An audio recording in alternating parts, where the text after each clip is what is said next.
Hello सांगमाने रेखा कोण बा lines and angles रो एही वीडियो को तुम मानकु स्वागत।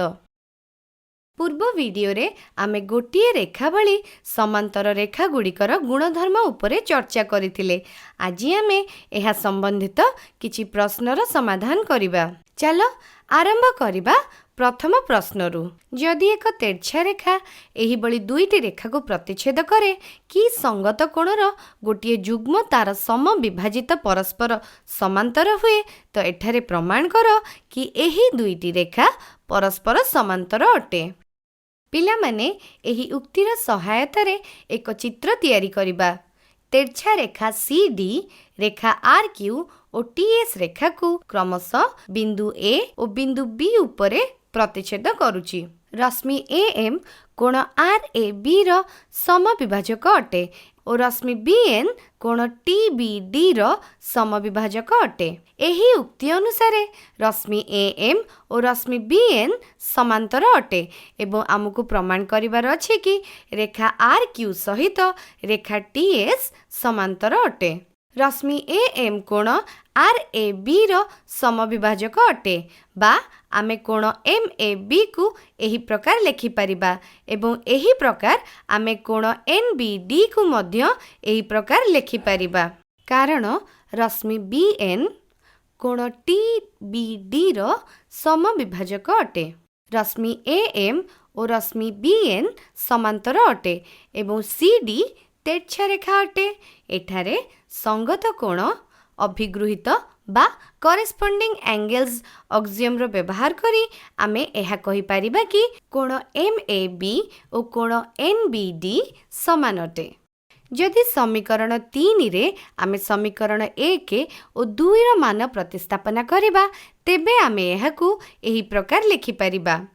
एबे कोण RAB और कोण TBD समान अटे किंतु तेर्छा रेखा CD आउ थरे रेखा RQ और रेखा TS सहित तैयारी होइथिबा संगत कोण अटे एवं समान मध्य अटे। तेणु संगत कोण अभिगृहित विलोम को व्यवहार करी आमे कहि परिबा कि रेखा RQ और रेखा TS समांतर अटे। चलो एहा परर प्रश्न को देखिबा। चित्र रे रेखा AB सहित रेखा CD समांतर अटे एवं CD रेखा सहित EF समांतर अटे। कोण BPQ समान 60 भाग अटे। ताहले X और Y रो मान बाहर कर एवं देखाओ रेखा AB रेखा CD और रेखा EF परस्पर समांतर अटे। आमको दिया जायछि कि रेखा AB सहित रेखा CD समांतर अटे। तेणु संगत कोणर अभिगृहित अनुसारे कोण BPQ और कोण DQR समान हेबो एवं कोण BPQ रो मान 110 भाग अछि। तेणु कोण DQR रो मान मध्य 110 भाग हेबो। एठारे X रो मान 110 भाग मिलिला। रेखा CD रेखा EF सहित समांतर अटे। संगत कोण अभिगृहित नियम बा करेस्पोंडिंग एंगल्स ऑक्सियम अनुसारे कोण DQR और कोण FRN समान हेबो एवं आमे देखिले कि कोण DQR रो मान 110 भाग अछि। तेणु FRN कोणर मान मध्य 110 भाग हेबो। एथिपई आमे कहि परिबा कि Y समान 110 भाग हेबो। ध्यान दियो कोण BPQ समान कोण FRN एवं एही कोण द्वय संगत कोण अटे। तेणु संगत कोण विलोम कोण को ध्यान रे रखी आमे रेखा AB और रेखा EF मध्य समांतर रेखा बोली कहि परिबा। आमको दिया जायछि कि रेखा AB और CD रेखा समांतर अटे। रेखा CD और रेखा EF समांतर अटे। सेही रेखा जहाँ गोटिए रेखा भली परस्पर समांतर होइथाय सेठारे आमे मध्य एही प्रमेय को व्यवहार करि परिबा एवं एहा भी कहि परिबा कि दुईटी रेखा परस्पर समांतर अटे। आगको जाई आउ गोटिए प्रश्न देखिबा। चित्र रे जदि रेखा XY और रेखा CS समांतर अटे कोण XPT 60 भाग और कोण YPR 60 भाग अटे तेबे कोण A कोण B कोण M और N रो मान बाहर कर। पिला माने एही चित्र को ध्यान दे देख कोण XPT और कोण PTR एकांतर कोण बा अल्टरनेट एंगल्स अटे। तेणु एही दुई कोण समान हेबो। आमको एठारे कोण XPT र मान 60 भाग दिया जायछि।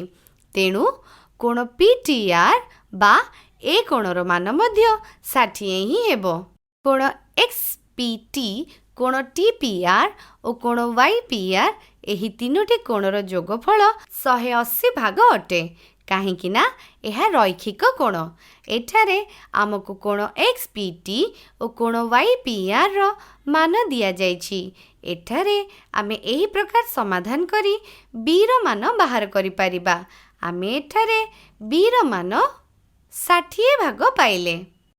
कोण YPR और PRS तेर्छा रेखार गोटे पार्श्वर तैयारी अंतर्गत कोण बा को इंटीरियर एंगल्स अटे। तेणु एही दुईटीर जोगफल 180 भाग हेबो। आमको कोण YPR र मान जणा अछि एवं कोण PRS M अटे। एहाकू आमे एही प्रकार लेखि एहार मान बाहर करि परिबा। आमको M र मान 120 भाग मिलिला। एही चित्र को ध्यान देई देख कोण QPY और PTR कोण संगत कोण अटे। अर्थात A और N संगत कोण अटे एवं A र मान 60 भाग अटे। तेणु N र मान मध्य 60 भाग हेबो। पिला माने एही अध्याय रे बस एतिकी। आजि आमे गोटिए रेखा समांतर रेखा गुड़िकर गुणधर्म संबंधित किछि प्रश्नर समाधान कले। आगामी अध्याय रे देखा हेबो। धन्यवाद।